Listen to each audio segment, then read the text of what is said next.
It's time to make sports talk great again with Curt Schilling and Steve Deace. And greetings. Happy Tuesday. Welcome to The Blaze, where we talk sports. I am Steve Deace. He is World Series champion, future Hall of Famer Curt Schilling. Thank you for tuning in here today on The Blaze or via podcast or right here on YouTube. If you are listening via The Blaze, via podcast or watching on YouTube, you know the drill. Like, subscribe, 5-star review where applicable. We put 25 minutes on the clock, get to as many of the day's sports topics as we possibly can. Want to let you know right now, though, before we start the clock, just as we began rolling film here today, major breaking news in the sports world with a record-breaking deal for Mike Trout. We will get to that at the tail end of today's show with extra innings. So stay tuned all the way to the end. We'll definitely get Curt's take on a potential record signing in the history of American sports, really. But let's get to the rest of today's topics beginning now. So, Curt, you were right. Number one, Clayton Kershaw threw a 31-pitch bullpen session over the weekend. Now, the Dodgers continue to say that he is, quote-unquote, questionable to pitch on opening day, but this is where you can't just go by the lower third on cable television or the headline on your website. You got to read the article, okay? Because there's a little devil in the details of that 31-pitch bullpen session. Curt, he didn't throw a single breaking ball. Right. All right, so he's throwing a 31-pitch bullpen session. Opening day is in less than 2 weeks, and he didn't throw a single breaking ball. Do you really believe he's questionable for opening day? He's not even. That's not even a remote possibility. Okay, this is so. For me, spring training was all about building up arm. I always try. As I got older, I realized that I didn't want to show up in spring training and get in shape for the season. I wanted to show up in spring training ready for the season. Because on opening day, I don't want to be on a pitch count. Mm-hmm. I want to go into the ninth inning if I'm doing well, and that, I mean, that's my job as the ace of the staff anyway. So the off season is physical conditioning, and arm strengthening is what the spring is for. I would show up on the first day and usually you'd throw a bullpen or you'd throw some batting practice within the first couple days, and they'd time it'd be 10 minutes, which was stupid because 10 minutes can be 80 pitches for one guy and 15 for another. Sure. Anyway, my first 10-minute bullpen or BP was laughable for me. Like, I was just getting ready to go when that's how far ahead I was throwing wise. And it was I noticed every year how much farther ahead I was than everybody. I told you 10 weeks? When you see an initial diagnosis, when someone goes down with a shoulder, tight shoulder, discomfort in the shoulder, I said 10 weeks. I was trying to map it out. I'll say this. If you go back to, I don't know what the day was. If you go back to the day that they talked about him first having trouble, 55 days from that day, to me, is the optimistic best case scenario from whenever that day was. Which was about 10 days ago. Yeah. But I would tell you it's more than likely 10 weeks. I'm going to be surprised if he, not shocked, but I'll be surprised if he throws before the All-Star break. Makes a start in the big leagues. From one proven ace to one, as you believe anyway, an emerging one. You were right again. The Yankees have just announced Luis Severino, who I think he described it as a minor shoulder itcher. No big deal. That was kind of what he was saying a week ago in spring training. The Yankees are saying, well, it's a somewhat big deal because he's out until, and they're saying, quote, at least May, unquote. Your thoughts on this? Well, I don't know if you saw the transactions page yesterday, but the Yankees, and I just mind blank, the Yankees signed starting pitcher. You're going to have to carry this one. I'm in an NCAA tournament hole right now. Yeah. If it doesn't have to do with the NCAA basketball tournament, I don't know what's happening. The Yankees went out yesterday and signed, Gio Gonzalez. The Yankees signed Gio Gonzalez. Not my boy Dallas Keuchel. He is still unsigned, huh? Right. Okay. And so that tells me everything I need to know. They're expecting him to be out a while, and he's not going to be out until May. Because, and so here's the devil's in the details. What does that mean? He's going to be out till May. He's going to pitch in May, or he's going to start throwing in May. And they're saying at least May, by the way. It's at least May. Yeah. Right. So at least May means we may not have this guy this year. Wow. Yeah. And that's a big deal because, again, this guy is on the cusp of being a superstar. And in talking to Booney, the times that I've talked to him, absolutely loves the kid, has all the internal makeup to be an ace, certainly has the stuff.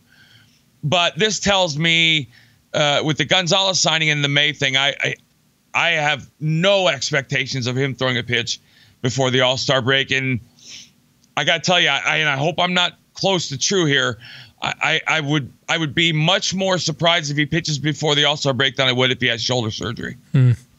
Again, 2 words: Dallas Keuchel. Yeah. The Tigers. So we went from a proven ace to an emerging ace to someone we thought could be an ace, former Rookie of the Year Michael Fulmer. He's had a star-crossed 2 years since he won the Rookie of the Year. He cannot just seemingly recover from this knee. And so now the Tigers are shutting him down for what they are calling, quote, lower body mechanics, unquote. He's been trying to pitch with a brace on his knee. Are we ever going to see him deliver on the promise we saw a couple of years ago? Okay, Why would it take so long to get over a knee injury? Let me just explain a couple things to you. In the big leagues, you don't get shut down because your mechanics are bad. You get shut down. What lower body mechanics means is the same thing I was telling you with forearm tightness. They have no idea what's going on. I will tell you this. For a month of my career in 1993, I was the most miserable human being on earth because I lost all my confidence. I'm thinking that's what's happening here. He's kind of at a mental dead end. Yeah. He is just frustrated. They're frustrated. He can't figure it out. Could the rehab, the result of the rehab from the surgery, you don't return with the same power, velocity that you had before the injury? And is that maybe you haven't figured out how to pitch around that? And that's where the lack of confidence comes in? Here's the thing. You remember when we were talking earlier, we were talking about injuries, and I told you that I've never read of a misdiagnosed player ever. And I've never heard of a player whose operation didn't go perfectly. Mm-hmm. It's entirely likely that the knee didn't respond the way he wanted it to or the way they wanted it to. And so, real quick, there's a thing called the kinetic chain. And it basically is the transfer of power through a pitcher's body. Starts at your big toe and ends up with your fingertips. You transfer energy all the way up your body through all your joints, and the knee being a very big part of that. Mm-hmm. What happens when you start to favor something? You get imbalance. Right? Something has to compensate for that. It's the runner with with one bad right leg, and all of a sudden his left hip hurts. This kid, first of all, he's a lot heavier than he was. And you can see in that. You can see in the picture right there, which also speaks to a lack of conditioning, what he thinks that knee can take, what the knee can actually take, etc. Right? Well, part of that could be the cardio stuff. He can't do high impact. Right. Yeah. So, which is the highest fat burning thing you can do. Yeah. Right. This is a combination. I would tell you from the outside looking in, it is a very awkward combination of different things. The knee, the mental. I tell you, mentally, he just can't be feeling good about himself because he hasn't been good. He hasn't been as good as because I love him. I loved it. Well, the plan was this was the guy they were going to trade. Right. To blow up their minor league system and, become the next team with the young roster, right? This was the ace. They were going to trade him, and they can't do it because he can't stay healthy and stay on the mound. So, and I don't, for what it's worth, when his rookie year, I saw a lot of he was very much a fastball pitcher. Mm-hmm. And you don't see young pitchers in the big leagues who don't, unless they throw 100, especially as starters, he was very much a command fastball guy, which I loved because in that stadium, you can throw fastballs all day if you can pitch to center field. But I'm a Tiger fan. I'm concerned because where they're rebuilding. They're trying to do some things and build their. You can't build around this guy right now because I honestly believe it's much more mental than physical. So legit overreaction here in your mind, Curt. This is a scene right out of Major League that was unveiled yesterday. That there was a time last September as the Phillies were collapsing in the last 2 months. People forget they were right in the thick of that NL East race. They totally collapsed. They're in the middle of a 9-game losing streak in September. Phillies first baseman Carlos Santana comes in, smashes the clubhouse TV in the middle of a game because his teammates were playing the video game Fortnite in the middle of the game. They were back there in the clubhouse playing the game Fortnite during the game. And he just thought, hey, we're not taking this seriously. Someone needs to send a message. Did you ever see something like this in your playing days? Is this legit? Is it an overreaction? What do you think? This is such a true. If you're a Phillies fan, you on your knees thanking God that this came out. I've seen this happen. You remember the Boston Red Sox and the chicken and beer in the clubhouse, right? Yeah. Who was the pitcher that was the postseason guy, the postseason ace there for like one postseason run, Lackey. And then that came out and then never did anything or something after that, right? Lackey and it was a couple guys. Was it? Am I thinking Josh somebody or something? Beckett. Josh Beckett. That's right. Yep. Yeah. So here's what I would tell you. Philly's a different fan base, as you well know. A lot of Philly fans and a lot of baseball people were getting pissed about the fact that Santana was a guy who would walk rather than swing. He's an on-base guy, always has been. Okay, got good pop, but he was very hard to place in the lineup because an on-base guy that doesn't run well, can create problems. Mm-hmm. I've never heard about this kid as a player, as a teammate. This being the first thing I've ever heard about him should make Philly fans feel fantastic because you know what? This is a guy who will make his teammates uncomfortable if they're not doing the right thing. Mm-hmm. Now, all of that is predicated on the fact that he's always doing the right thing. Right, he's got to, I'm assuming. Right. Yeah. And so you have that guy who now creates a sense of responsibility or accountability that the manager doesn't want to, You can't be Ben Roethlisberger leading the NFL in interceptions while you're calling guys out by name in the media for running the wrong route. Is that what you're saying? Yeah. Your statistics should never, ever have a factor in whether you're a leader or not. Period. Okay. You're a leader or not, right? And Kyler Murray. We talked about Kyler Murray. He was the clear leader because of his statistics, but now we're finding out, is he actually a leader? Well, Roethlisberger will probably tell you one of the reasons he led the NFL in interceptions is guys kept running the wrong damn route. Right. Well, and I got no problem. I love that this came out kind of under this. And by the way, this was an orchestrated leak. Yeah. This is to come out at this point in time. I thought that too, and you know what I thought? I thought maybe you get the Bryce Harper guy hitting the ankle out of the news and people panicking about that. And then B, you're at the dog days of spring training, right? And maybe if you're worried about a young team kind of coasting here to the finish line, you throw this out there and let this take over the local talk show circuit for a day or two.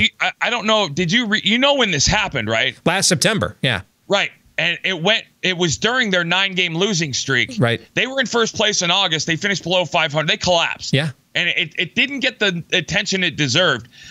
But this was in the middle of a 9-game losing streak. And I got to tell you, the guys that were in the clubhouse playing Fortnite in the middle of a 9-game losing streak, I don't think it is, but if it's Aaron Nola, okay. If it's not, I would imagine those guys are probably gone.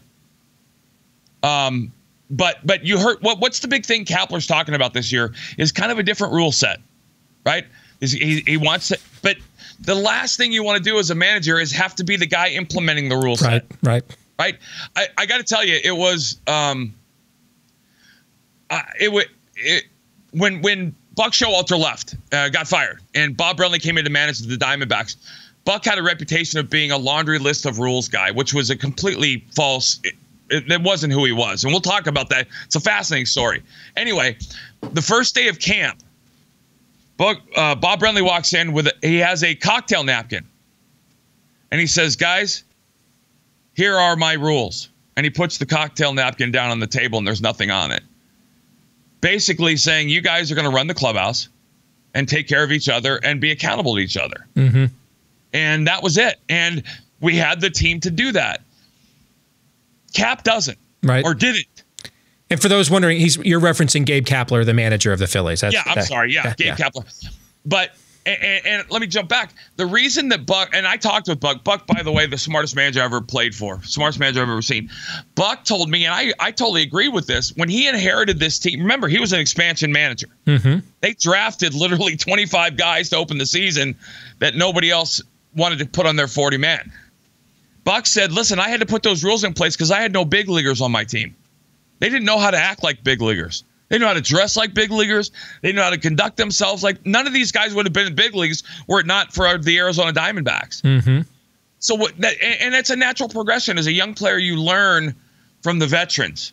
You learn from the guys that are doing it right. And the big thing is, I think last year Gabe was trying to see what he had, and I think he was wanting to stay back, but at the same time, kind of wanting to make himself his stuff known. I love this story. I really do. I think it bodes very well for the Phillies. And I think the Phillies, if you're a Phillies fan, it's just like the Red Sox. You've had a very quiet spring training, and that's a great thing through the 19th of March.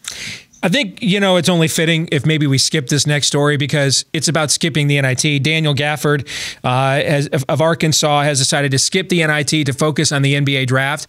And I'm all for skipping the NIT because I think it is the most un-American sporting event that we have. I'm skipping it again. Yes. I actually have a lifetime ban on the NIT. What other league, if Major League Baseball proposed, hey, we're going to take the next 5 teams that didn't make the playoffs. In the NBA, they should take the next 8 teams, and instead of the Larry O'Brien Trophy, they play for the Larry O'Brien, the Cooley Cup, Larry O'Brien coaster. Hey, this is the un-Super Bowl. Yes. In the NFL, instead of the next 5 teams that didn't make the playoffs play for the Lombardi toilet seat. This is just so stupid. I'm all for it. So we'll skip. We're going to skip it. I want to go to this graphic. All right. I don't know if you saw this. It does mean more in the SEC. This is a literal headline, Tuscaloosa local news, where no love for the University of Auburn. Obviously, that's where the University of Alabama is located. They've got a reporter outside Birmingham covering the SEC tournament, and they want to congratulate Auburn for winning the sex tournament instead of the SEC tournament. Your thoughts, Curt? I love it. And how does every student at Auburn not pin that to their Twitter feed? Right. At that, when you're 22, that might be the biggest tournament. Well, of your what was the career. most popular college sports hat in the early 90s? Do you remember? Right. It was the University of South Carolina with the Cox hat. Right. That was the most popular hat in the. I mean, I was going to college in Michigan. People were wearing South Carolina Cox hats. This is a 17-year-old dream, right? I mean, we're number 1 in sex. What else do you want other than football at Auburn? So let's get to it. Breaking news as we started taping this today. ESPN's sources are reporting Mike Trout is set to sign a 12-year, $430 million deal to remain with the Los Angeles, California of Angels of Anaheim, or whatever they're called now. All right. So this deal, your reaction to these numbers, and then what's the consequences of this? Remember, the Angels were the first franchise to break through the $200 million barrier with the Cardinals slugger whose name escapes me. With Albert Pujols. So they've been the trailblazer here with these kinds of dollar amounts. Is Arnie Spanier still the owner of the Angels? With these kinds of numbers in the past. So your thoughts on this deal and how many broken hearts are in Philadelphia today because they thought that they were going to have him patrolling the outfield with Bryce Harper 2 years from now? All right. So a couple things. First of all, let me preface everything I'm about to say with Mike Trout will be the greatest player anyone alive ever sees. If he stays healthy, I have absolutely zero doubts about that, including Barry Bonds. All right. $35.8 million annually for 12 years. It's a good gig if you can get it. There are so many things that come out. Number one, how happy and how big of a smile was on Mookie Betts' face when that came across the ticker on ESPN. Mm-hmm. Because I think he's the second best player alive. If you're an Angels fan, you have to be euphoric. Not just because you signed Mike Trout for 12 years and he's going to be there for the rest of his life and all the things that go with that. That's great. But there is no possible way in any universe that this move was made in a silo. This is a move that tells the fans of Anaheim that we're going to put a winner on the field for the next decade, because you can't in any fashion put this kind of money out for a contract like this and have that be all you do. You're telling your fans, All right, I'm done with this whole. And I got to tell you, that's one of the things. My favorite owner to ever play for was Jerry Colangelo, because he was honest. He's like, I don't have a problem paying you $15 million this year as long as you don't suck. Artie Moreno, I've heard, is very much the same. Moreno, he loves thank his you. Players, Yep. He loves his team. Yep. He wants to build a winner. I love that. Speaks to the incredibly good financial health of Major League Baseball. But as an Angels fan, I'm excited. And if you're a baseball fan, I know everybody says Mike Trout's the best player. Please go back to baseballreference.com and take a look at this guy's career so far. No one, and at baseballreference.com, you can see what somebody's career stat profile, how it compares historically, for example. I believe, and I could be mistaken, but I believe he's finished in the top 5 or won the MVP every year of his career. Mm-hmm. I mean, all right, so being a recovering talk show host, a sports talk show host, I know how the sports talk show host mind works, all right? So let's address some of the tropes that come out of a story like this up front. What are the chances that Major League Baseball said we have to have a star of this magnitude in what amounts to the number 2 market? Whatever you have to do, get it done, get it signed. We just need a guy like that there. That doesn't happen. Okay. That just doesn't happen. It was when I signed with Boston in 2004. The Players Association was reaching out to me. They were not happy with the size of the deal. They wanted me to ask for more. And I said, let's remember, guys, you work for me. I don't work for you. Mm-hmm. Right? I mean, my contract is my business. I understand my contract affects the market, but the market isn't more important than my family. Mike Trout got this deal because the Anaheim Angels want to keep Mike Trout for his entire career. And they want to win. Major League Baseball has you got to remember, while they are 30 owners, they're 30 billionaires who not a lot of them are close because they compete in the same arenas in a lot of ways.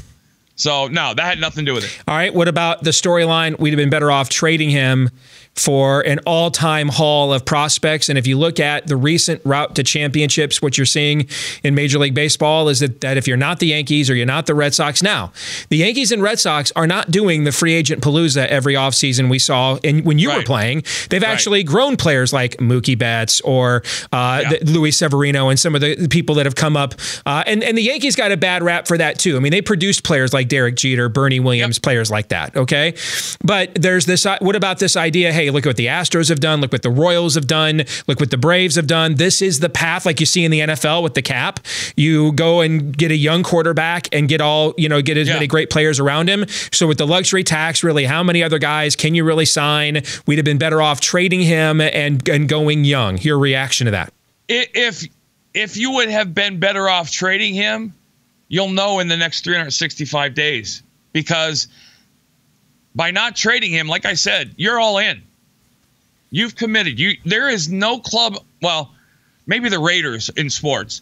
There's no club that makes this signing without a long-term plan. It makes no sense whatsoever, because while a lot of teams would trade for him, you've just eliminated the trade market to maybe 3 teams. Mm-hmm. If you ever want to unload Mike Trout. So that was my next point. You don't believe a guy who's a New Jersey kid, Philly sports fan, East Coast kid, there's no amount of money that the Angels could offer realistically that gets him to stay if they're not committed to building a winner to him. Right. You don't believe that? Absolutely. Yeah. I think that was one of the I would argue that's probably the deciding factor. And let's not dismiss the fact that Anaheim's a pretty freaking nice place to live. Mm-hmm. Disregard the fact that the state of California just got probably close to $200 million in taxes. I mean, there were a lot of financial reasons, and baseball. Well, listen, let's do this. I'll ask you real quick. Give me one reason why you would stay in Anaheim if you're Mike Trout. You mean exactly? Well, yeah, exactly. Yeah. Right? Yeah. So, because I don't buy you have to be in New York, LA. I don't buy any of that. He's a smart kid. In today's economy, you can be a star anywhere if you're great. Right. I don't buy that. Right.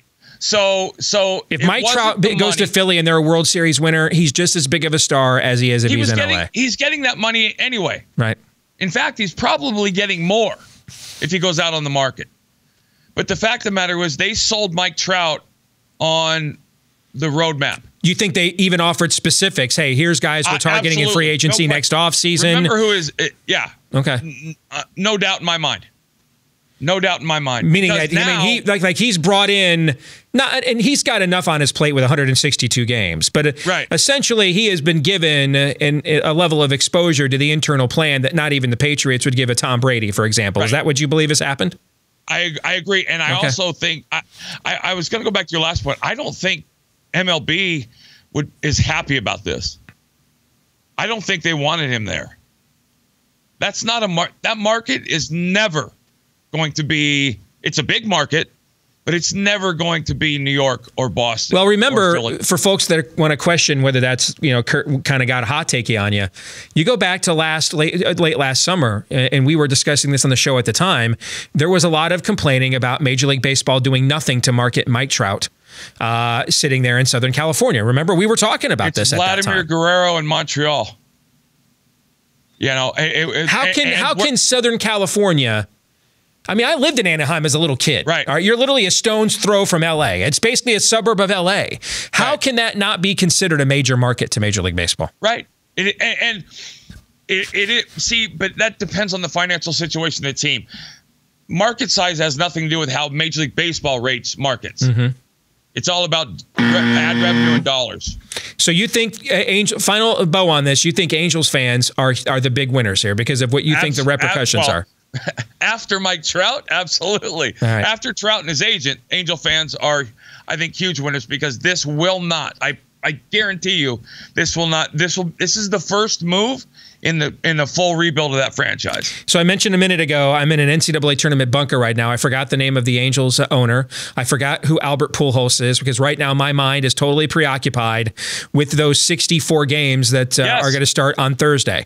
We're going to feature all of that now the rest of the week on this show. We have cleared the deck. We're going to go through the bracket tomorrow. Thursday and Friday, we're going to pick every single game against the spread right here on the Blaze. We'll get you ready for the madness.